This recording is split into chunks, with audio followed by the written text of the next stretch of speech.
What's up, guys? We're here in the 343 Industry Studios. I'm Jeff Easterling, Grim Brother 1, as some of you know, and I am joined by my good friend and colleague, franchise writer, Mr. Kenneth Peters. How's it going? Good.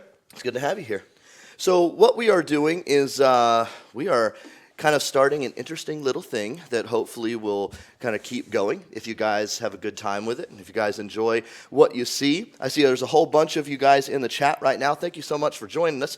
But what we wanted to do is we wanted to kind of do some streams that were dedicated to the lore, not just the fiction itself, but also kind of how we come up with some of these things and the kind of production values for what we do and how some of these products actually make it from mind onto your shelves and digital domains, etc. So I'm excited. Are you excited? Yeah, totally excited. Very cool, very cool. Usually, this is actually fun for us because usually we're just in secret hidden rooms talking about a lot of this stuff, but now we actually get to hang out with you guys and the fans. And in all honesty, one of the things that one of the reasons why we wanted to do stuff like this and inspirations is because we have a great time, for example, like with our PAX community visit. Yeah. I know that you were a big part of that, and we always have a really good time with talking with everybody who likes to come out, and fans, community members from all over the world, all different kind of like disciplines and loves for Halo, but all coming together to chat about some cool stuff.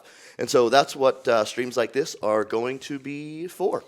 It's kind of a little more direct, a little more casual. But today we are going to be talking about a fan favorite guidebook that my man here was the primary penman for, and that is Halo Warfleet. It's something that people were really, really excited about, and I know that you were super excited about, not only just from personal, but also even your professional background kind of lends itself a little bit, and your personal passions were able to be on full display. So what we're going to do is we're going to talk a little bit about the production of the book itself, and we're going to be talking about some of the lore that is contained within. And along the way, and maybe a little bit after, we'll be taking some of your guys' questions as well. So I'm going to go ahead and get started. You can see the book right here behind us, and we want to I'll grab it. We'll move the prophet of clumsiness, because he's going to fall if we move this book too much. But here it is. The first thing that jumped out at me was the size of this thing. And I think it's fitting that a book about Halo ships is gigantic and oversized when compared to all other books on the shelves, because as some of you may know or may not know, Halo ships are huge. Like, yeah. Halo stuff in general is huge. So I think it's only fitting. Yeah, half-kilometer is a small Halo. Yeah, that's ship. like, oh, those are the baby ships. Yeah, that's a little ship. Yeah, that's crazy. So I mean, but this book is it's absolutely beautiful. It's got lots of really cool stuff inside. We're gonna kind of go through that. Oh, and by the way, we're gonna sign this as well and give one of these away on social right after this stream. So stay tuned for how you go about putting your name in the digital hat to take home a signed copy of one of these. So let's go ahead and start out. At the beginning, what was the kind of inspiration for doing a book like this? Well, since I joined the studio, I've been wanting to do a cutaway book. It's one of my dream projects. Yeah. I've happened to have the opportunity to do quite a few of my dream projects since I've started here at 343. So we'll cover a little bit of the inspiration behind the production of Warfleet, but the primary inspiration for even pitching it was just our desire to have a ship guide or a detailed explanation of the interiors of some of these massive ships, the Forward Unto Dawn and Everclad, these iconic ships that are key locations in the Halo games. And they're massive ships. We see a little bit of them in the various games, particularly Halo Combat Evolved. And we see insides of Covenant ships in Halo Combat Evolved and also in Halo Reach. And just trying to figure out a way of taking all that information, bringing it together, and presenting it in a very friendly, approachable way that's good for both for reference and just as a general art book to look cool on a tabletop. And it was actually Egmont's, our publishing partner's decision to do the large format. Originally, the idea was it would probably be a much smaller book, like closer to like somewhere between the visual guide or the Mythos. encyclopedias, and Mythos as well. Yeah. And eventually, we decided to go with the large format, primarily actually to show off the amazing art that we were going to create for it. And so it was actually even a surprise to us when we first got the print proofs of, oh wow, this is actually a giant. I know. I was like, is book. this the poster size version or is this the actual size version? So this is kind of an interesting little behind the scenes. Yeah. This is actually not the Warf. This is actually a preprint This is from document. Mythos. This is from Mythos. Yeah. But this shows you how big the pages are for the print proofs for a book. This is for the Mythos This one. is what we get as we're trying to go basically going With all back the and forth with notations, the publisher, with the designs notes. and the layouts. So we have the color balance is off, or we need to change some text that we spot. So imagine the Mythos one was even larger than this. So it was kind of a beast to handle.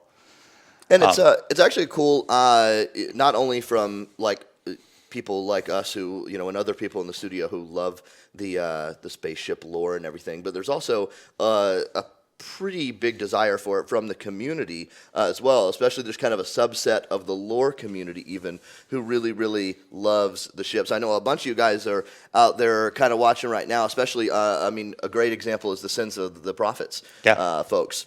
Who is, if you don't know who they are, they're a community group that does a really cool mod for, I believe it's Homeworld. No, it's Sins of the Sins of the Solar Empire. That's Sins of the Solar true. Empire, and now they have a Stellaris version of it, and there is a Homeworld Halo mod as well.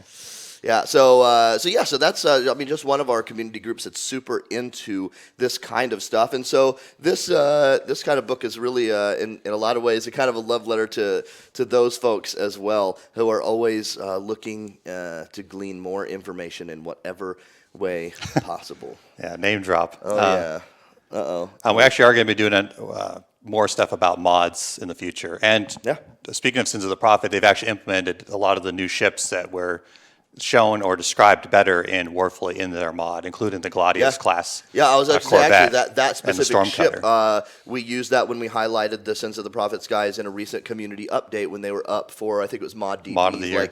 like Mod of the Year or something. And so we did a cool little feature with them there. And I remember seeing though, and the Storm Cutter I think is the other new one. But it was super cool to see it literally jump from the page onto the screen, even through just really awesome community efforts. So, all right. So, why don't we kind of go through the book itself and talk about some of the production? Sure. So this is actually kind of twice removed presentation. So the Halo Seminar series is a series of presentations that the franchise team gives internally to the studio on various Halo topics. One of them that we did was Halo Warfleet. We did a cut-down version of this presentation for last year's PAX. So if you were here for PAX and you saw this presentation, it'll actually be a little bit different. There's stuff that we showed at PAX just because of the way the community was arranged and the people that were here. We had some different content. So you're probably not seeing anything new if you were here for PAX for this. Although this way, in all honesty, there is a different kind of interaction as well. One of the reasons why we wanted to kind of start doing some of these, the seminar series that Kenneth mentions, is something that is kind of really for the studio itself. In a lot of ways, it's something to help refresh some of the deeper lore and ins and outs of the Halo universe, because with a big game development studio, you always have new people kind of rolling on and off of projects, and it's always good to kind of find ways to help them make sure that they are keeping up with everything, because everybody has big jobs to do and not necessarily a lot of time to do it, so it's always helpful to be able to have things like that. But one of the reasons why we wanted to do this was to kind of bring it to you guys, but in a little bit more of a conversational way, rather than just be more of a lecture style. So actually at PAX was actually much closer to what we do for the internal stuff. But this is cool because we get a chance to kind of like read the chat and respond to things, and even just talk, with each other on it. Yeah, Halo Fleet Battles. Oh, I'm saving my Halo Fleet Battles box. Yeah. Okay, so whatever we want to get started showing the presentation. All right. So this is, again, if you were here for PAX, you've seen some of this. So just a general summary, if you're not familiar with what Halo Warfleet is, it's 96 pages, very large format book. We had 10 full color cutaways. That was actually very important to have a cutaway book. It has to have some cutaways. And then we also have secondary spreads. And I've seen some of the reviews of the book, and some people don't like the cutaways, but those actually, in my opinion, one of the coolest parts of the book, because we had a lot of freedom to really go into more detail and technical information on kind of lesser known or small craft and fighters and things like that. So personally, in my opinion, the secondary spreads are some of the most interesting content in the book, and And some we of the definitely actually- most interesting content what's to write funny for. too, we had some really neat response from some certain community members on those secondary spreads, because a lot of them were actually either 3D modelers themselves or people who were wanting to work with 3D models or recreate things, and they said that actually seeing the models of the ships in that format without the texturing was a huge, a really cool thing for them, because they actually got to see a lot of the details in the sheer shape and design that sometimes get lost when you start to add the materials and the shaders and the texturing and things like that on there. So Yeah, well, they were actually textured and shaders. They were for the render that we were using for them. We decided not to use the diffuse textures for a couple of reasons. One, it would actually obscure some of the model detail, particularly on like some of the Blair models. It would actually obscure some of the really cool little tiny fiddly detail, like for example on the Pelican dropship. There was a lot of discussion like how that treatment would be done on those secondary spreads. We eventually kind of settled on readability, because we had some ideas like, they're all going to be like holograms. They're all going to like a technical display, like somebody's looking at it on a screen. Almost and blueprint kind very of blueprint. style, yeah. And we experimented a little bit with that in Mythos with some of the treatment we did on some of the models in Mythos, kind of more of a blueprint. Yeah, we did similar style. ones like High Charity and Spirit of Fire. There were several of them that we did in Mythos as secondary spreads And they're as well. like there's illustrative renderers you can use that make it look like very nice line drawings, things like that. And eventually we decided just to kind of go with these nice kind of quote unquote gray box model renders. One of the things that Halo Warfleet also included was actually a galaxy map, and I'm not going to go into too much detail on the galaxy map, but let's just say it was definitely one of the more work-intensive aspects of the book, just the back and forth.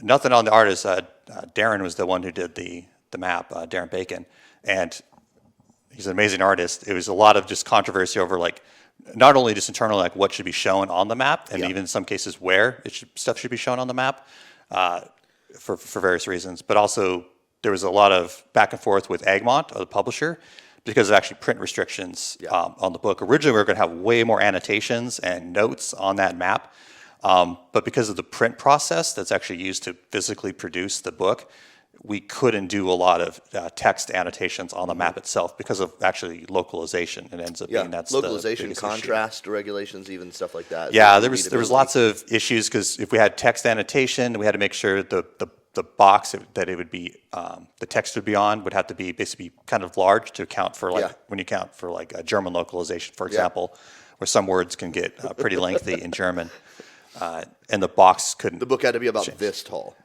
In Germany, so 8,000 letters for the German version of a ship name. And something with the galaxy map too is it's something that actually not just Halo sometimes struggles with from a fictional franchise standpoint, but a lot of anything that deals with like the galaxy or the Milky Way galaxy. And a lot of times you hear things that are thrown around that are more from a marketing buzzword or hyperbole. Everything is like biggest battle in the universe. Biggest battle in the universe. It's not the universe. Galaxy. Maybe the galaxy. Everything has this kind of grandiose nature to it. But when you really start to think about actual physics and the actual spaces involved with things like this, a lot of series actually, but Halo is one of them, takes place in a relatively localized, pretty small section of the Milky Way galaxy, which is pretty awesome because it actually allows for a lot of cool mystery to kind of still be there without. But we do have to take those things into account. We do still have to take into account the different locations of where things might be. The locations of the specific Halo rings are a good example of that. Yeah, and so there were a lot of questions originally during the production about like what the scale of the map would be, or would it have multiple maps? Yeah. Like one example was, okay, we're definitely gonna have a galaxy map in the book, but do we also want to have a map of UNSC space that's kind of a little bit more centralized on Sol, and like maybe shows like 100 light year radius around Earth to show a lot of the inner colonies and some of the outer colonies? Do we want to have a map of Covenant space, which we've never seen before, at least publicly? How do we want to present that information? And eventually we decided we're just going to kind of go big picture. It was a little bit complicated to do, like say, a local map of UNSC space for a couple of reasons, and one is that most of the action in Halo, even though we talk about it's a galaxy-wide adventure, in some cases you do go through ship space across the galaxy. Or outside of it. Yeah, but it tends to be kind of, you're in a little pinprick of Yep. space, whereas most of the actual action in the games that people are familiar with, and even the novels, is actually like 2 pixels Oh, yeah. on that galaxy map, and how to present that in a way that's understandable and legible was a task that we're just like, okay, we're just going to do a galaxy map and show the primary installations and some of the other interesting little. Well, and the galaxy map even kind of locations of just note. some of that leads into like the next point where that we wanted to also make sure that we had a broad focus overall of the book, not just focus on a UNSC space, but also include events and locations and happenings and entities and ships and stuff like that from Forerunner stuff and Covenant stuff and human stuff. Yeah, and across the games. I mean, Halo's 16 years old, and there's been a lot of stories told in the Halo universe. You have all the way from locations of Halo Wars, Shield World to where's Requiem, things like that was that. actually another really cool part actually of the production of the book. Is I remember a lot of focus room meetings where we were like, which craft do we want to do? All of these, and then it's like, okay, how do we pare it down, and even just the selection process of the ships. I know that's one of the things that I've seen come up in community discussions is like, well, why did you pick this instead of this? It was like, in all honesty, that was going to be inevitable no matter what, because we have some of the same question. We actually have like, oh man, I really wish we could have gotten this in instead of, not even necessarily instead of, because we definitely landed on stuff that we wanted, but in addition to, but. Just a lot of constraints, and as we will see actually as we kind of go through. Yeah, like I personally would have liked to have more close-in studies of some of the technology, like on the engines, how does a fusion drive work. We had a bunch of technical architecture information, which I'll mention a little bit when the book kind of changed style early on. This will kill people like CIA, but there are paragraphs and paragraphs. It's not paragraphs lost. of yet unpublic text. Makes me sad thinking about it. But we did have to cover carefully curated. Yeah, but we did have to cover Forerunner, Covenant, Human. We had to cover a wide breadth of information, and so some stuff kind of had to get, I hate to say it, but simplified, both because of the audience of the book and also just the length that we had. I mean, a lot of people think, oh, these are huge pages. There was a lot of restrictions on. We can't do 8-point font or anything like that. It just wouldn't be very readable. No. But the marketing highlights, kind of the high-level overview and kind of how we pitched it. We're going to see the insides of these iconic Halo vessels, all the way from the Pillar of Autumn to the Forerunner Dreadnought, the key ship. And we'd also learn a lot of cool little details and information about various other craft from the UNSC, Covenant, the Forerunners, and other people. Like, for example, we don't cover anything about like Kig-Yar pirates or anything like that. Unfortunately, that was kind of out of the scope of this particular book. So the 2 main artists, Hans and John, well-known artists. There's actually not a huge pool of artists who do cross-sections. We found out when we were starting production. A very very select discipline for art. Yeah, there's a whole backstory behind that. I'm not going to get into it, but a lot of the artists that you see from like the classic, like the 60s and 70s, when you see lots of cross-sections of like cargo ships and airplanes, a lot of those artists have transitioned off to do other things, and it was kind of a skill set that's almost not been lost, but it's a rare now with digital and CAD CAM. Whereas all the art in this book, and this was intentional, was all hand drawn. These are all physical pieces of art that were painted and drawn and then sketched and then scanned and put in this book. These are not digital paintings for the cross-section books. Yeah. That was intentional to make sure that they all looked similar and had a very specific artistic style that we were looking for. But as part of this process, we also were lucky enough to get new original art pieces, just like we did for Halo Mythos, particularly because I'm a huge fan of Isaac's work. We got Isaac Hannaford to do some new ships, and old ships, actually, in some cases, that you got to work on. The incredibly skilled Darren Bacon, who he's a fanboy that get to work with the art team here, because we have some incredible artists. Sparth and Darren are amazing. They're so amazing. And they're super nice guys, too. Yeah. And then, obviously, the star of the show here was me, obviously, writing this book, which I'm sure all the people here on the chat, that's what they were here to get the book for. That's the... This goes without saying. I mean, come on. Creme de la creme. Yeah. So the inspiration behind the book, when we were first brainstorming, at least my original first pass idea is this is going to be a technical architecture handbook. So the inspirations I had for this book coming in were things like the old BattleTech technical readout books, if people remember those, the old FASA Star Trek ship recognition manuals. I'm a big fan of GURPS, pen and paper, so things like GURPS vehicles, which I could get into detail on some of the GURPS stuff, which is interesting how it ties in with Halo now. But that became much... I wonder if you're aging yourself. I kind of am aging myself because GURPS is kind of an older system. I'm in a lot of those books as playtester and stuff like that. So, but the original ideas would be much more technical, very text-heavy, going into lots of details, like how does fusion drives work? You know, how do pinch fusion covenant reactors work? How does the slip space work on a more fundamental technical level? One I remember many meetings about slip space. Many meetings in a focus room actually originally in the old building. Yeah. And you and me and Jeremy all with a whiteboard and trying to kind of like codify in many ways how slip space works and some of the space travel works in the Halo universe, which is interesting, trying to justify all of the different sources over a long-standing... and by justify, we mean actually like fitting them together, because, 16 years of different people, different ideas, and it's kind of funny, different, even artistic representations of subspace can be difficult to like compared to like some of the textual reference. What does it look like when you're traveling? Yeah, can you see? Because in the books you can't see anything, it's black. Whereas in obviously most of the presentations you see in the video games and animations and stuff, you see the kind of classic hyperspace tunnel effect going on. Yeah. But unfortunately, that would be pretty high level and probably of interest maybe to the super duper fans. Yeah. So there's actually quite a bit that we wrote for that. There's a lot of stuff that was in the Halo Bible, which is the Halo Bible is not just necessarily one work, but it's a series of documents that are kind of the design documentation. Yeah, and there's various versions of it. Yeah, and then now we've kind of taken it from literally pages, and now a lot of it's in our own internal wiki and so on. Yeah. But then we also expanded that to explain contragravity and all these other systems that are in Halo that are just kind of like a one-off mention, plasma torpedoes, things like that. It became a little bit too high level for what Egmont was wanting, and then even I was looking at it, I'm like, I don't think this is going to be a mass appeal type of book. Yeah.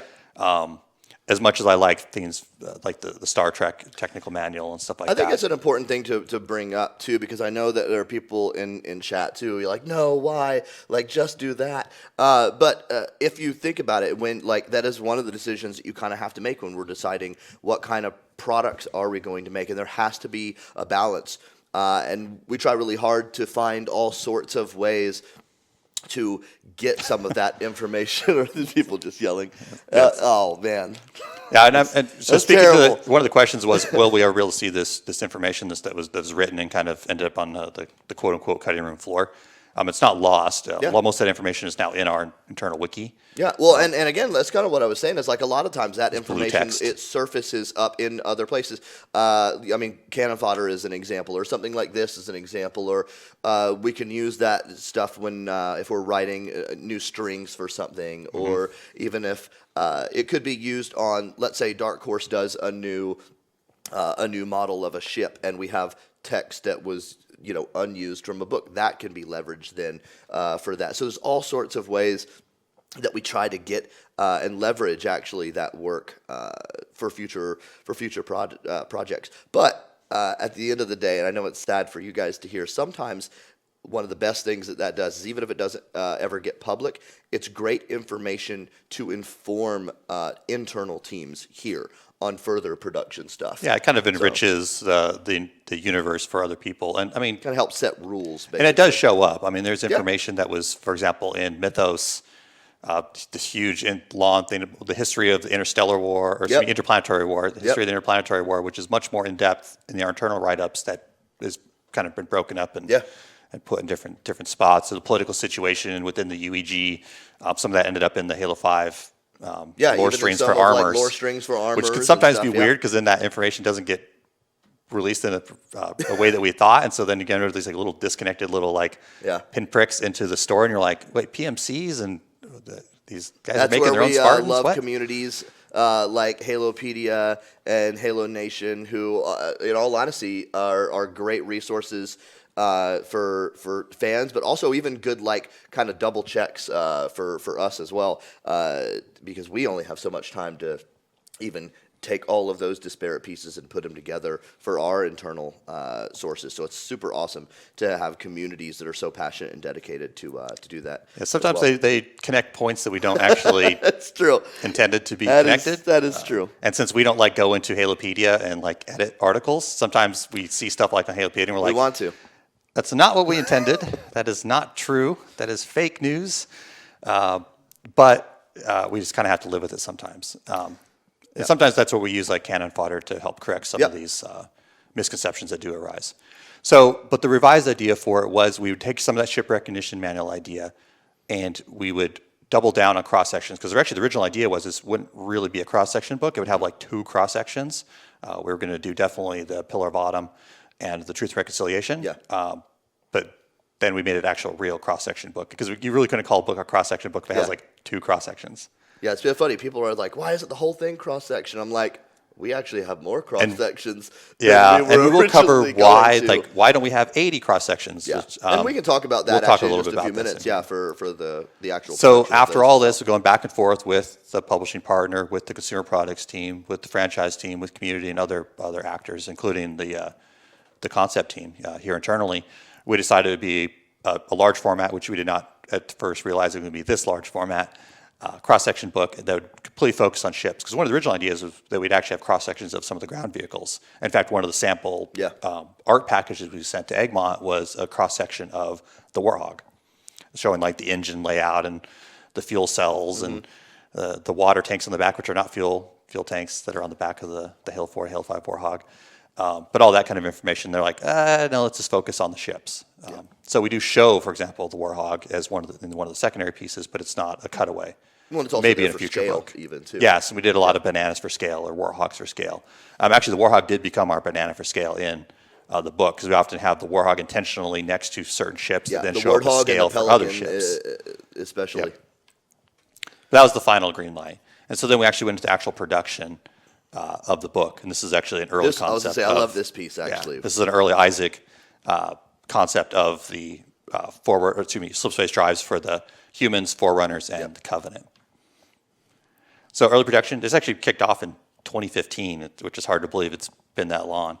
That's when we started collecting reference, or I was collecting reference from our internal systems, internal concept art, screenshots, sometimes going in on the dev kits and taking, especially like a Truth Reconciliation, flying through the hallway, taking screenshots, making sure we have the surface treatments right and locations of key features in the ship.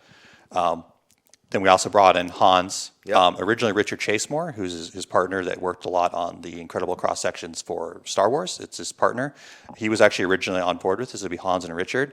Unfortunately, due to other commitments, Richard had to bow out, unfortunately, at least for this project. But then we got a replacement, which is John, who did a fantastic job. And then Apparently the idea what was happens in slip space stays in slip space. and it'd be cool if he was part of it, because then it'd be very classic, Star Wars cross sections book kind of team. But then we brought John on board, and then there's back and forth, and then the decision was that Hans would do all of the, especially the human ships, and then John would do the alien ships. So that includes the Forerunner vessels. And then Hans would basically do a pass on the art to make sure it was all a consistent art style. So you will notice there's a little bit of art style difference between the human and alien ships, but I think they came out awesome. So that was kind of the initial making sure we got the artists. And getting artists, like we kind of mentioned, there's a very limited pool of artists who do cross sections, especially the kind of cross sections we were looking for. It's not like there's like 8,000 guys out there that we can just go pick and choose from. But also specifically, we definitely wanted Hans. Hans was number one on our list for cross sections. So all cross sections, and this is part of why we don't have 8 million cross sections in the book. It's actually a very involved process, and it takes a very long time. In fact, you'll see as some of the slides following, which show the process and timeline for these art pieces, it takes quite a long time to get one of these cross sections done.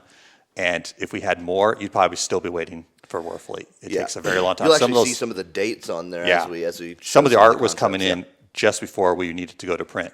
So unfortunately, that was one reason why we don't have 20 or 30 cross sections.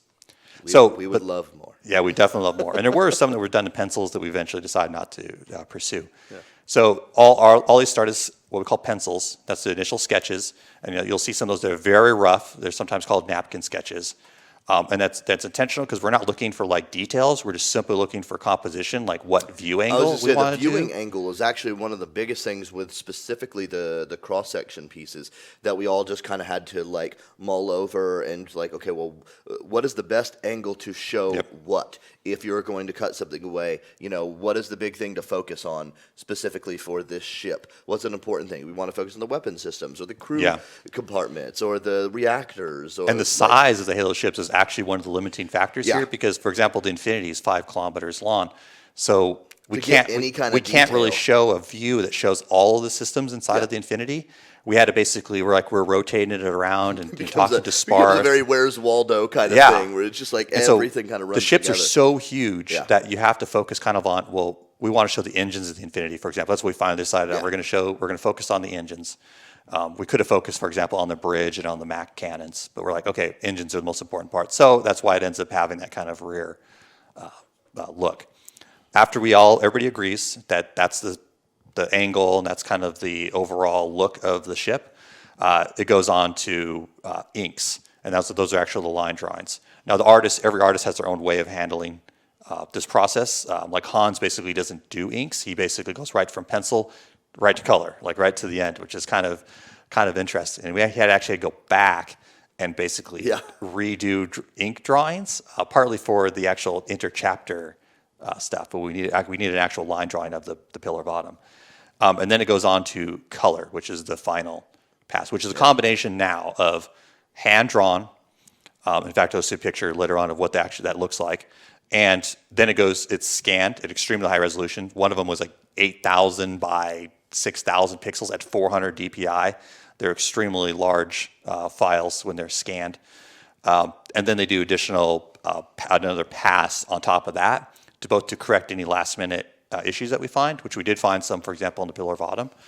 And also just to make sure that the color treatment and the kind of visual look of all the art pieces is consistent across the board. And then there's any additional stuff that, like, say, Egmont needs for print, like, oh, well, this color is not going to print well on the printers that we're using, or things like that. We'll check some out. So this is the pencils. This is the initial exploration step showing some of the near final sketches that we had. There was obviously way more iterations of these that we passed through. Even when I see these, I get mad because of how good they are. But yeah, this is like literally like seconds of the artist is sketching something to show what they look like. These are all Hans. Slapdash. So note the date. This is February 2016. They were approved. So now we're going to just showing an example. Here's what the pillar bottom. Okay. So that's the rough final pencil sketch by Hans. So March 2016. You can already see he's gotten the rough shape, from just a few seconds of work. And then this is like literally the next thing we got from him. So he's like approved sketch, like a napkin sketch. And I was actually kind of worried. I'm like, oh man, is this like the actual process where I could have drawn that? And then he goes right to this. I'm like, oh, well, okay, I can't draw never this. mind. I'm not going to do Touche. And this is actually what he considers kind of an advanced pencil. We call it an ink because it's basically an ink drawing, but this is what he basically considers a pencil. It's not actually even the final version of it. So, and he's actually done some labeling. And if you can somehow zoom in on the text, you'll see that some of these are actually mislabeled. And that's actually not an issue. Oh, yeah, I can. Whoa, this is zoom in cam. It's crazy. Oh, we're using an Xbox controller. We're using the Xbox actually to view this. There's like the armored Mac projectile, Mac breach. So this is kind of like his, based on the information we gave him, his explanation of what some of the stuff was that we didn't specifically give call outs for. And then we would correct and say, no, this needs to be changed. Or needs to be moved. We have another like the Mac breach actually was ship name something. suggested, the Column of Winter. The Column of Winter. The 200 DPI of Autumn. Yeah. So the Pillar of Autumn is an interesting ship, and we've gotten a lot of questions about why, like where stuff is, because for example, it doesn't match what you see in Halo Combat Evolved. And after that was never has. Never has, but that was a lot of. We made best efforts. And Stephen Loftus, who is a friend of ours, and I was just also gonna a say, technical it's a consultant. great time to shout out Stephen Loftus, Yes, who has this- been this a book would literally long-time not have been done curator without him. this kind of information, and is an invaluable resource to a lot of things. This book was on Mythos as well, and on other projects. Yeah. Loftus is a cut above. He's like, his impact on stuff like this is awesome. Yeah, and speaking of like early cutaway, like he was one of the first ones to be taking like the models and Yeah. like looking inside and see how the levels Yep. actually fit inside of the ship models and all that kind I of love stuff. his art and prayer stuff specifically. Yeah. And this is an example of what this is what it really looks like. This is the physical painting that Hans finished. So it's about almost a little over a foot in length. And then this is what was scanned. And then we moved on to the kind of the digital part of it. And they're actually going to be selling all of the original prints at some point here.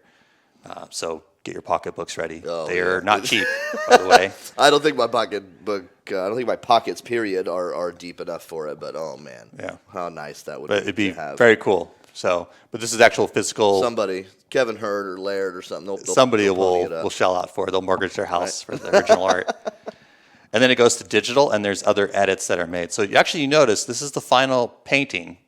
There's actually some differences. For one, you don't see the Iroquois stripe on it, and it's actually missing one of the side turrets. It's one of the things we noticed at the end. It's like, oh, whoops, it's missing one of the turrets. So this is an example of taking that original drawing, and we did additional color pass and did some other minor digital edits. We added the turret back in, we added the stripe and all that kind of fun stuff. So there is a final cleanup pass, and that was done in February 2017. So not too much before the book was getting ready to go to the printer, and we finally got it. Literally coming in hot. But we were super happy with how this book came out and how the art came out. Again, because we had to save them out as PNGs. These are not the original source images. So when I zoom in, it's going to get a little pixelated. But if you have the book at home, you can kind of follow along. So some of the things we did for the cutaway, like we're definitely trying to make sure this is the definitive version of these ships. Yeah. So there's lots of detail that's either only been mentioned in the technical readouts, and it's not actually on the models themselves. Well, it's in some ways an amalgamation of it's different definitive version, and editions that means it's not any one. Like this has the general shape of the model from Reach, but it has all of the features that are listed in the technical manual or technical descriptions and the technical information about the ship, and textual information and information from Halo Combat Evolved. So that includes, we added the Rampart Point defense guns. It actually has an ODST drop bay, similar to the ones that are also used on the Marathon. Yeah. And as to why it doesn't actually match what you see in Halo Combat Evolved, we'll show why that's the case. And there was much... Because gameplay. Yeah, because the game levels Because video game. are not rational in the sense of actually happens. matching to the ship. You live. Yeah. And then go into the... We have to. Yeah, we have to. So this is an example of the pencil for the Truth Reconciliation. Just kind of, again, the layout and what we're going to emphasize. In this case, you can already see that he already kind of sketched out that we're going to emphasize some of the elements that are in the front of the ship. Areas that you don't see in Halo Combat Evolved. And then we get the nice ink drawing in October 2016, which is pretty much, this is the final. We had like some minor little changes that we had made in this. And then it went on to be the final color. And let me tell you, this ship, and the reason why I have it on this one, not some of the other ships that we did, is that the amount of discussion this ship had on the final color of the ship. I'm sure there's some people and they're like, that's the wrong color of the ship or something. But You're the wrong color. yeah, you're out of order. You're the wrong ship color. Because this ship is actually depending on what game and what lighting conditions, especially if you go back and look at the original diffuse maps of the ship, it kind of is all over the place. So we eventually kind of settled on nope, this is the version that we're going to use is this particular one. It's not going to be as gray as some of the original ones could have been.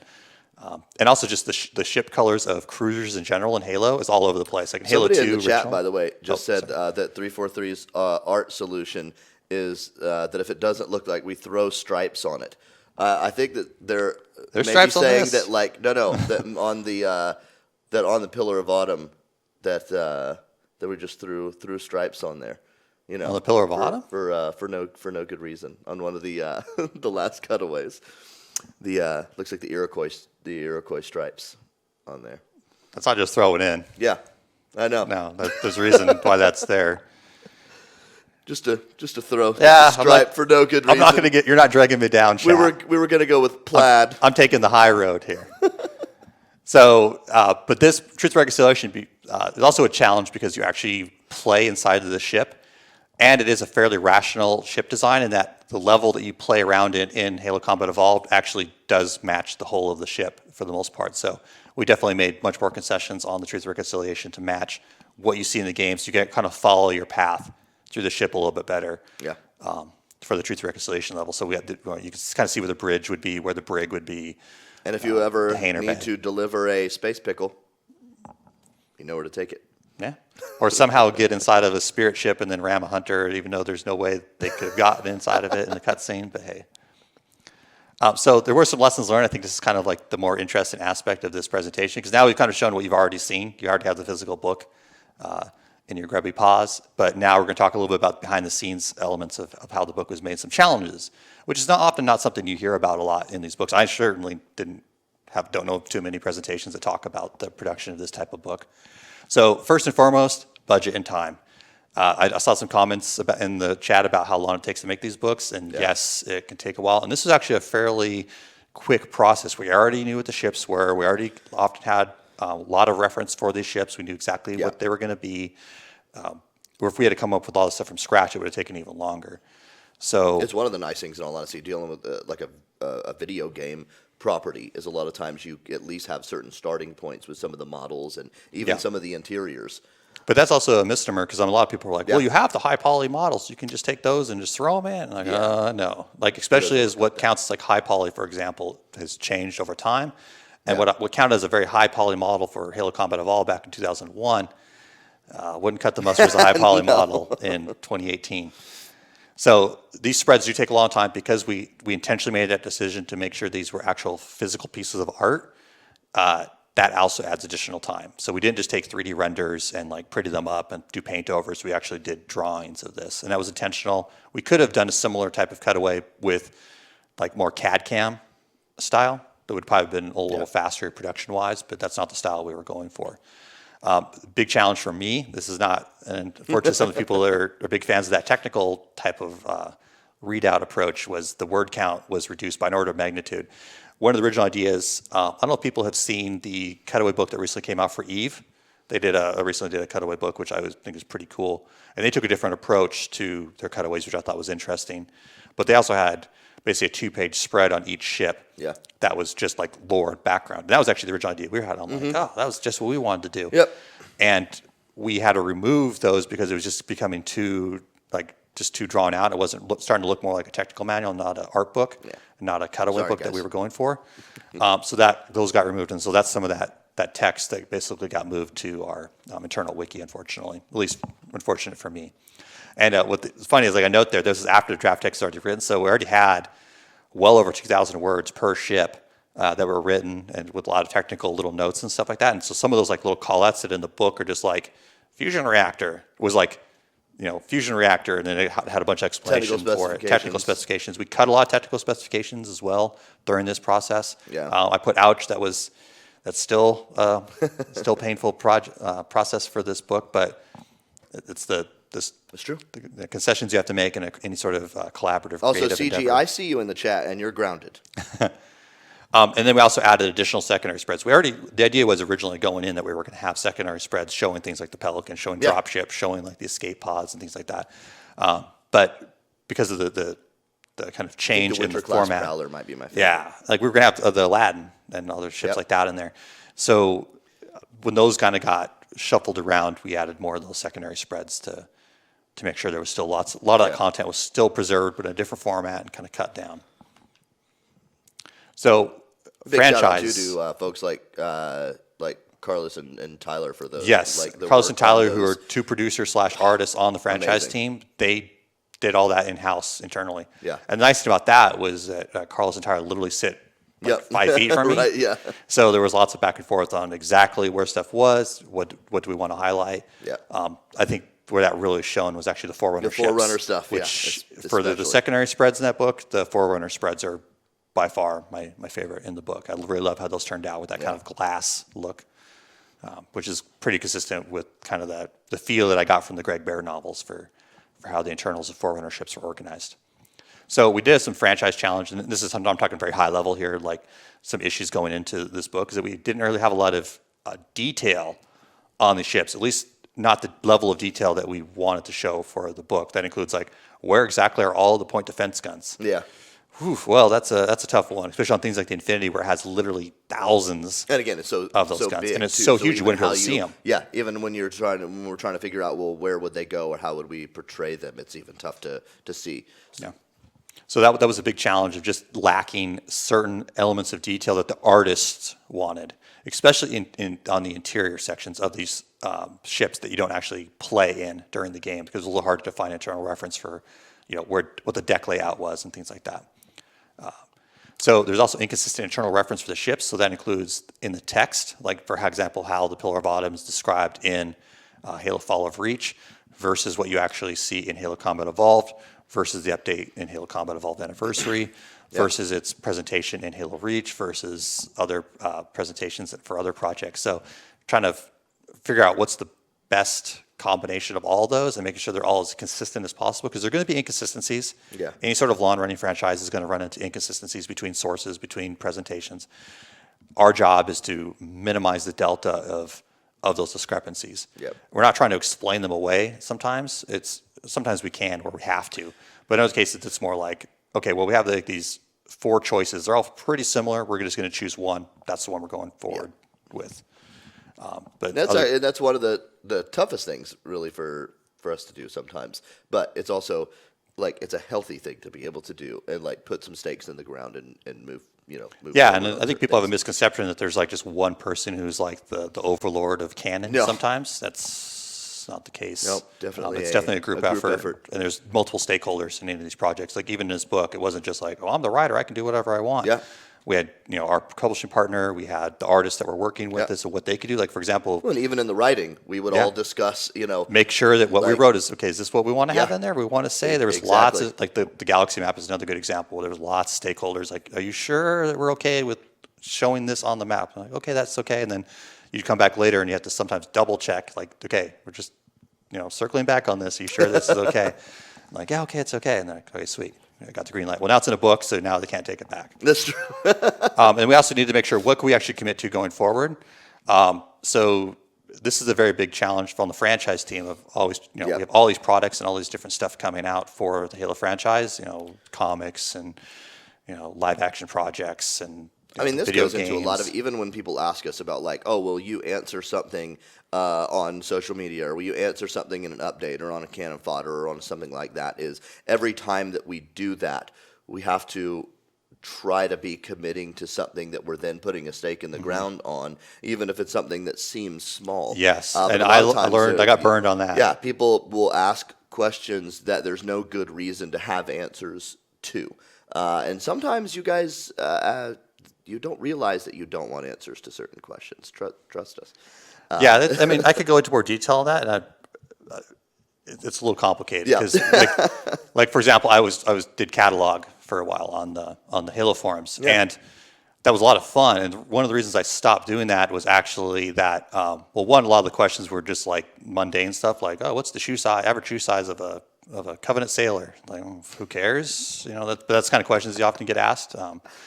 But Chad's gonna freak out now. Now they're asking who asked. Yeah, I care about the shoe size. But also the issue is that even the seeming minor little detail that you would reveal that at the time was perfectly accurate or true, or that was nobody's ever going to touch this again. Well, guess what? Somebody wants to do a book about it, and you're like, well, we said this, and they're like, well, is that true? And they're like, well, we didn't think you were ever going to do anything with that. And so sometimes you got to be careful about boxing, putting yourself in a corner, painting yourself in a corner, or unintentionally setting stuff up that people are thinking are going to have a payoff. That causes stumbling blocks in the future, where we either have to change it for the greater good of something, and then fans get mad because we changed it. But a lot of times it's like, well, we only said it in the first place because you asked. So that's definitely a challenge. Even balance. with this book, it was a challenge. We removed there's actually again those technical details I mentioned. Some of those were removed because eventually we were like, does this really need to be in there? Do we really need to get that nitty gritty And on, again, you never, how you many never know when gigawatts it of may output a power actually reactor is? do the story or the entity that you're dealing with more good to have a different answer later on, and it's better to not have to unwrite this. So we really don't like changing things, retconning, like whenever possible. Yeah, and we'll have actually a case example of why it can be dangerous to print certain values. I mean, other franchises have definitely found this out, where you get too specific and it can cause you issues later on.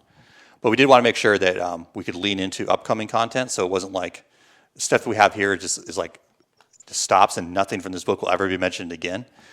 But we also make sure we're not trying to lean too much into future projects where we're kind of showing our hand for what's coming down the pipe. Sorry. Yeah, so it'd been interesting, but it would have been harder to get this book approved. So art challenges. We've mentioned before. We mentioned it a lot. The scale of Halo is massive. Like if anybody's ever been here to visit the Halo Museum, you can see the full-sized like weapon props and the full-sized Master Chief and Noble Team and stuff like that, and you realize how giant a Spartan actually is in real life, and how big these Halo weapons really are. Well, then you get into the starships, and you're talking a 500-meter ship is a tiny little frigate that's almost inconsequential, and they're getting one shot in space battle scenes. They're just like chaff. And Halo ships are big. Anybody seen the comparison shot of like all the different sci-fi universes? And Halo ships are. Yep. We have ships that they don't even show on there because they're bigger than the Death Star. The Mantle's approach is Huge. Mind-bogglingly massive. So this is actually one of the reasons, speaking of Warfleet, that it's classified really as a battle station rather than just a. Yeah, it's a mobile fortress more than a ship itself. Yeah. And so even Hans has literally drawn the Death Star. Okay, I mean he knows big ships. Star Wars ships are pretty big. Our ships make Star Wars ships look like little frigates and fighter crafts in some cases. So even Hans was actually having some issues. Yeah. High Charity turned out to be probably the hardest one to do, and the one of my favorites though. It was a challenging one to do, and we wish we could have done more. But the problem was that when John was going in and we tried doing like small detail, like showing habitat spheres, like kind of maybe quote unquote a little bit more real scale how big a habitat sphere would be, and that's kind of floating around inside of High Charity in the lower decks, you wouldn't be able to see it. Yep. Because High Charity is so huge. It's hundreds of kilometers in diameter. It's like there's only so much you can do. Only so much you can show. So, yeah, like without literally being noise art, on the screen. The high poly source material we had was very varied. Some of them had a lot of the surface detail was actually baked into secondary maps, so normal maps and displacement maps. Particularly, for example, the stuff from Blur, they use lots of displacement maps. So if you just do a normal render, it's not going to show up. You have to make sure you render with the displacement maps. So sometimes we need to remodel the ships to make sure we had good reference to give to the artists, because they weren't like just doing paint overs. They were actually redrawing the ship. And we also needed to make sure we matched the final authoritative statistical information. So that includes the weapon loadouts of the ship. So there was lots of like counting guns, counting missile pods. A lot of talking to Stephen Loftus because he's super concerned about what exactly is the complement matching of this particular weapon or point defense. How many archer gun, tubes how many are on the archer ship. Tubes, yep. In some cases, we had to go against even like typically textual information is kind of the highest. We try to go with what's in the text. That's kind of like the most definitive source. But in some cases, time is marched on, and that textual information no longer matches what's ever been shown going forward. Sometimes you have to go, particularly pillar bottom. To the model, the visual model. Yeah, and eventually that's a lot of counting tubes and counting on the high poly. Or doing a lot of measuring of like the bore size. Yep. Mat cannons. Yep, lots of going to 3ds Max and Maya and actually taking the measure tool and measuring the bore size of which even these point defense guns are basically tank cannons. Like they are no joke huge, like bigger than a Scorpion main gun. So they're point defense, but they're probably going to one-shot a Phantom if they hit it. So we had to make sure that all the art matched the final version. Yeah. And then including, in some cases, slightly adjusting, like for example, in the visual guide or even a Mythos, like what stuff was pointed to. Like this is the point defense gun, and it's basically pointing to the secondary guns on the Halcyon class. That was an example where we didn't really change anything. We're just kind of like clarifying those are not the point defense guns. Those are the secondary. See a question from chat. What made us saddest to have to cut? Oh, definitely that 2,000 plus words just first draft of each ship. Yeah. Which would have gone into, if anybody's familiar with the old, I mentioned before as one of the inspirations was the BattleTech technical readouts. Yep. Where it would have had stuff about the manufacturer of the ship, how the keel was laid, what was the shakedown cruise like? What are some notable ships of the class that are not just the named ships? Some of the ships of the line, I think, were one of the things specifically that I enjoyed, as we kind of we're coming up, whether it be ships that we have talked about or not talked about, and those are ones that I definitely wish that. Yeah, and those are definitely that we're definitely like, for example, cruisers, where we have from this book and other reasons why we did it. Now we have a pretty definitive list of every cruiser in the Halo canon. Yep. And its status, like who its captain was, what its ship hull number is. Yeah. All that kind of information we have captured, and some of that would have actually been in Warfleet, but we had to cut it. And unfortunately, ships of the line stuff would have been really cool. So we also learned some additional lessons here, where we had some multiple design iterations. The Pillar of Autumn is probably the one that most people are most familiar with in terms of how the ship has changed over time and in different presentations. And I was very ambitious when I was sending over the initial reference package, and I included a lot of here's how the Pillar of Autumn's been shown in every version that it's ever been seen. Plus, here's a bunch of quotes from the books. And so the artists were looking at it and okay, well, these don't match. What do you want us to do? And since we weren't talking face-to-face with the artists, it was unfortunate lots of email loops going back and forth okay, we want to make sure that, using this style for the Halcyon class versus this style, we're going to be making sure the archer pods are shown this way. Yeah. Even Isaac Hannaford, like when we did the Gladius class, okay, no, an archer pod is this width, so that's how we're going to set the scale of the ship. So make sure that everything is scaled to the archer pod, because then the archer pod became our banana for scale. Someone said to apologize for the Poseidon. I do apologize that it wasn't shown in more glory, because it's an awesome ship. The Poseidon light carrier from Halo 4? Take that. Well, so that's an example of where the assets that we had were not of the quality level that we would have wanted to use for some of the secondary pieces, because they were just a background ship. How do we make a ground battles book happen? I'm fighting for it. I would definitely love to have more. I'm still trying to get the money. Yeah, send us money. I almost said something about the ground. And obvious interest. I almost said something about the ground battles. Call book. your I'm not senator. Sure if I should have said, I almost said it, but I not didn't Senator Del Rio though.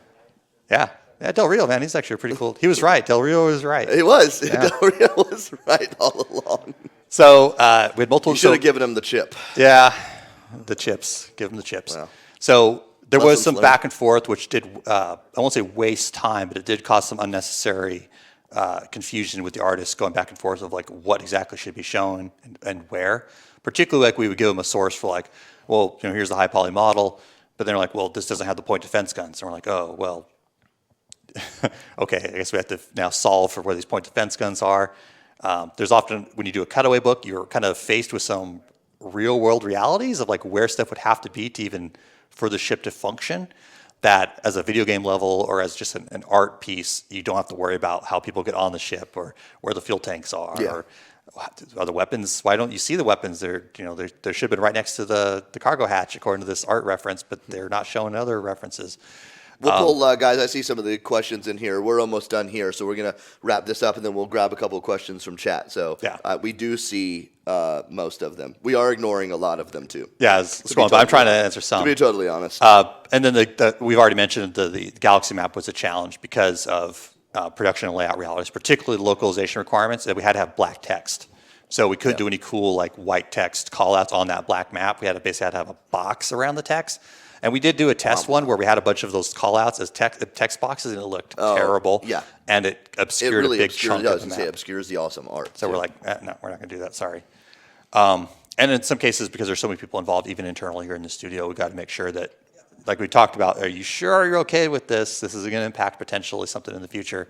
Are you cool with it? No, yeah, okay. Got approval. Moving on. This is a great. This is an example. This is a good Stephen Loftus reference piece that we used showing the Halo Combat Evolved first level, basically overlaid on top of, or overlaid inside. It's not even close. This doesn't include the trench run. So we looked at this and we're okay, and this is actually one of the references we sent to artists, and this is one of the pictures that caused a lot of confusion with the artists, because they're so what are we matching? are we matching this? Because this doesn't actually fit in the ship at all. Are we trying to are we going to scrunch it to fit in the ship? And eventually we decided, ignore this. We're keeping the overall relative topology of the ship, like where the hangar is located relative to the bridge, where the escape pods are located relative to the bridge, but we're not going to keep this exact layout for the cutaway. Yeah. In this case, I love this one. Where going into this, we thought the ship, this is going to be the easiest ship to do. Super smooth. 90% of the interior of the ship is detailed for the art and prayer. If you see every nook and cranny of this ship, we have amazing reference. Like Stephen Loft just did this nice cutaway render showing where all the pieces were on. We're like, oh, perfect. This would be the easiest ship to do. We're like, this artist is going to be able to get done with this in a week. No. Because what we found out is when we started looking closely, again, going to where stuff would be in the ship, you look at the ship and you're like, but where do people sleep? I'm assuming the Covenant don't just in a T-pose stuck in a closet somewhere. That's not how it actually would work in the real world. So we had to do some magic there to make sure we had room for the crew, and that's also where we came up with some of the explanation of how the crew lives on the ship when they have no living area. There's no room for them to actually chill out. There's no rec halls on an SDV class Corvette. No. So this is an example of where something we thought was this is perfect. We have the entire ship detailed already. Covenant racquetball. There are still some issues that we had to address in the cutaway. And some problem solving. Just as an awesome piece. Isaac's piece with the Gladius and the storm cutters. The first goal, we had to make sure everything held up to close scrutiny. Again, these images are extremely large, and they could show tiny little details. And we need to make sure that if somebody got a hold of the 800 DPI image and they zoomed in, it would be consistent across the board. So that includes the design of the Rampart point defense guns. Those originally from the Strident class. That's actually the model, the Maya from the original high poly model on the Maya model for Halo 4, and make sure that matched across the board for all the other Ramparts.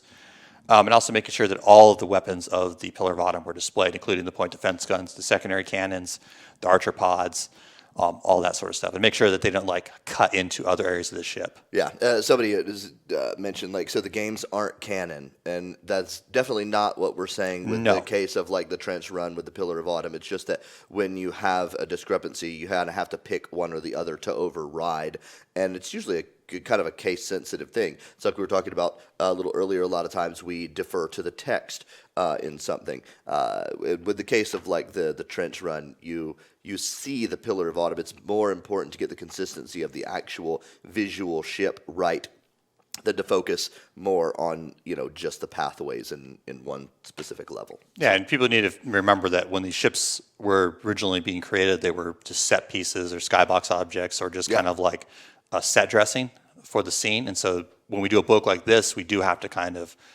do a consolidation process to bring all these sources together. Yeah. We need to be flexible. We have 16 years of Halo canon.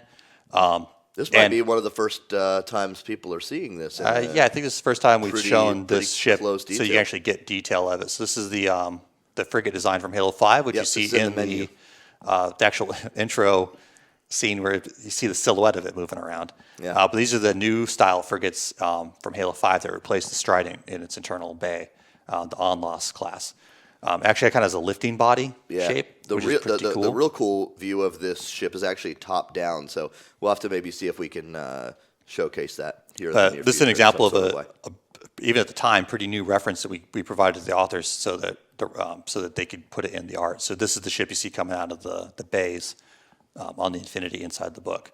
So this is actually some unpublished Story Bible information that people that were here at PAX saw, but this is a direct quote from the Halo Story Bible talking about the fusion drive systems.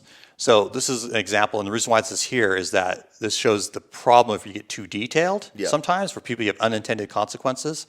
So the key point here is talk about the fusion drive systems and how you can go from Luna to Pluto in 72 hours with a human military grade fusion drive system. And that seems reasonable, but if you actually run the numbers, and I did, and I've ran the numbers on some weird stuff like the power output of a Mac cannon and stuff like that, it has some unintended consequences that are you don't want to deal with. So it's some basic math. I'm not going to go over that, but basically meant that the ship has a constant acceleration of 30 G, which ends up making the ship a very good weapon. Yeah. Like you just accelerate your ship and hit a planet, it's going to cause a lot of damage.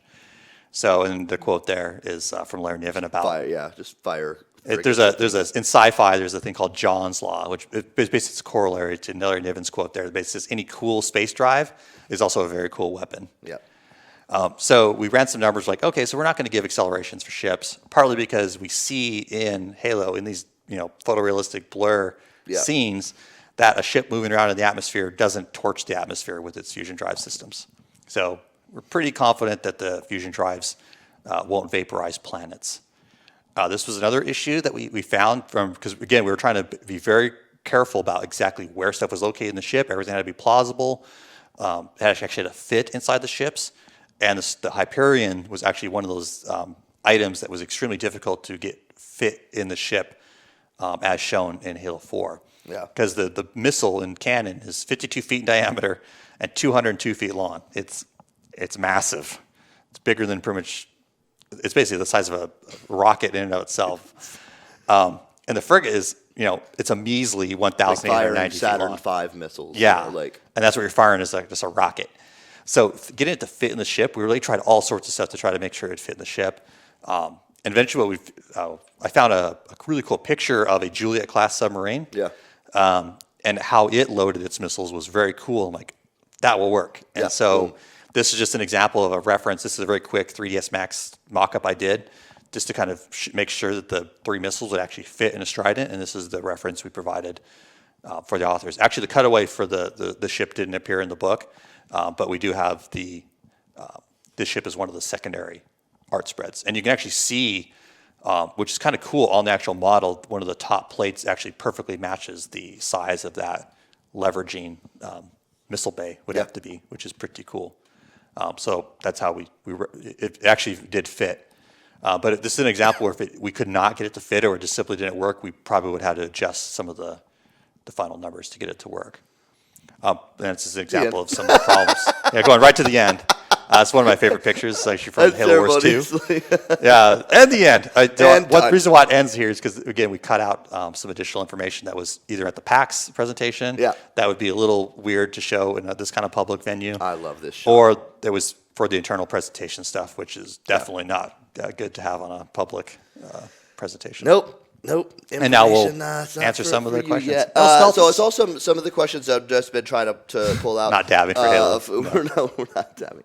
A Forerunner AI had asked about any particular Forerunner ships that we liked working. I know you and I both particularly loved working with the Dragoons from the OG Halo Wars. Yeah, those ships are awesome. That was really, really cool to be able to kind of flesh out. I remember a lot of cool conversations with you and I. Okay, angling it this way, looking at how it appears in not only Halo Wars, but even some of the original Blur concepts for how it appears, and then also art that never got released actually for that. Yeah, and showing the scale of it. One of the scales which has a Spirit of Fire next to it. That's true. And then also how it appears in things like Halo Legends as well. So because you see it in there. So I think that was probably we could do a whole discussion on the Dragoons because that was one of those examples where there's a lot of unpublished information that actually even the unpublished information didn't match each other. Yep. So we were like, okay, well, we're going to publish information about it. Well, which ones of these unpublished cool things data sets with some of the Guardians. Also, being able to reveal the name of the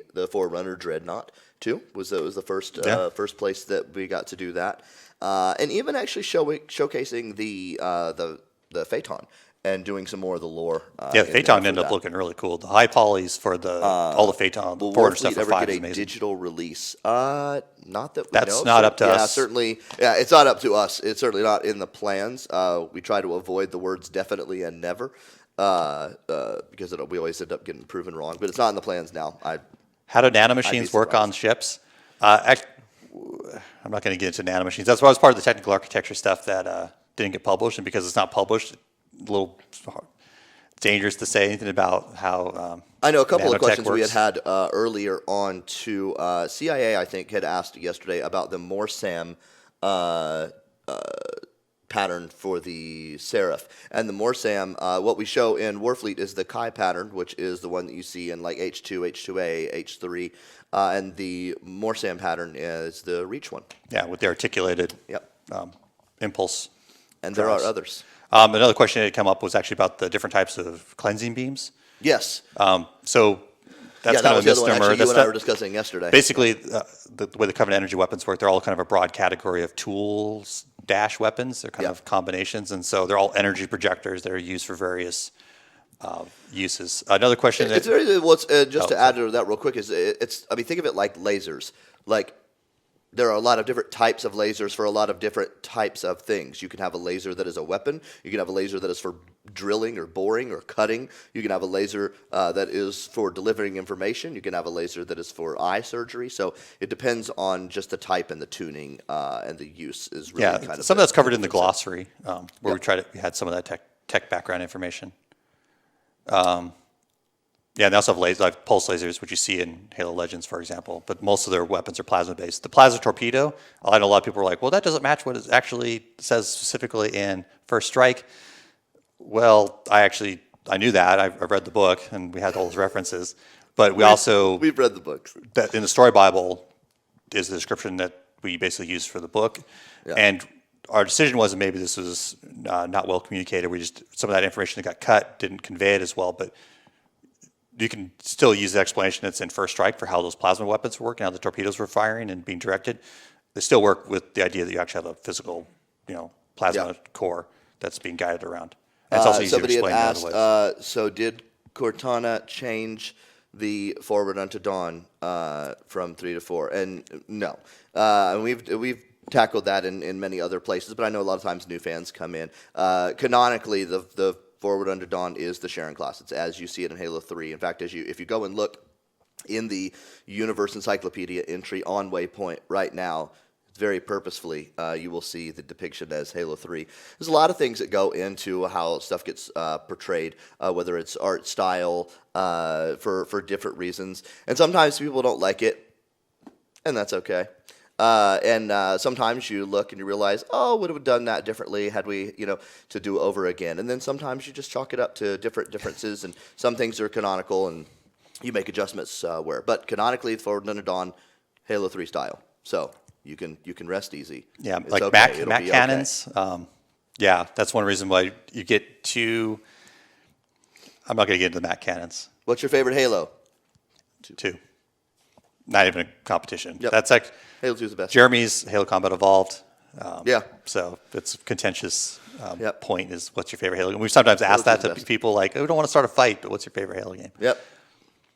Well, it's not really a fight. Halo 2 is better. What is up with dabbing? Isn't dabbing like Dabbing a is- year it's a- old now? it's a like, thing. come on, It's a got to thing. get with the new memes, like Tide Pods or something. Hello, fellow kids.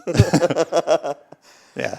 Halo Favorite 4 Elite anniversary. rendition. Halo 2 Anniversary for Elites. I love the way they looked in Halo 2 Anniversary. Oh, for favorite style elites? Yeah, definitely. Paris class. Yeah, that was another example. Some of the other frigates we definitely would have wanted to have as cutaways. Some of the issues actually with some of the frigates, they all kind of end up looking alike, and so that was one of the reasons why we kind of tabled having too many of the frigates, because they're all kind of permutations of the same basic design for on the human side. UNSC Tide Pod. Never mind. Go back to the dabbing. And yeah, let's go back to dab. Best Forerunner art? Oh man, that's a tough one. For ships, Like in Warfleet or style, just overall? I just said best Forerunner. I love the Dragoons. I Oh yeah, in the book definitely. I Right. love how that turned out. Also doing the stuff on the Mantles approach, kind of like showing a little bit more of the layout of the ship, because the Mantles approach is a really cool ship. It's unfortunate you actually don't get to see all its cool functionality. You can, it's basically a giant transformer that's the size of a small moon, or actually bigger than some moons. why is Covenant the ships Halo swim. 4 Elite? They can go underwater. phenotype? You see Oh, them okay. underwater in certain cases. I always love questions. Thoughts like on that. drop pods? Why these particular pods?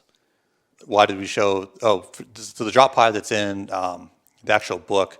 The reason why we chose that one versus there's basically two major styles of drop pods.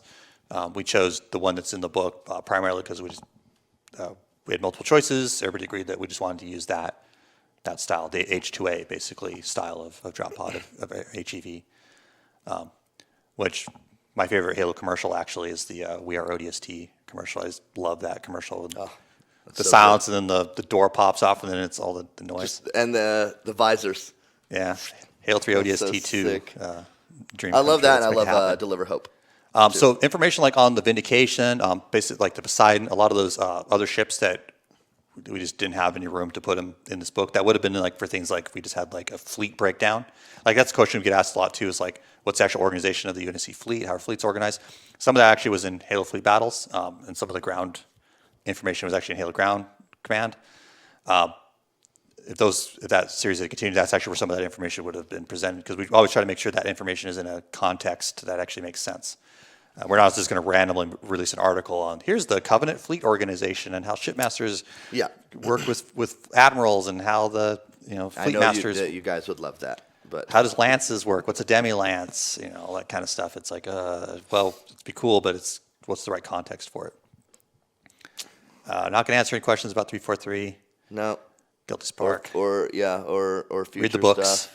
Stuff. Fleet Battles. When are we getting a Halo Space Battles game? Oh. Not soon enough. We would love it too.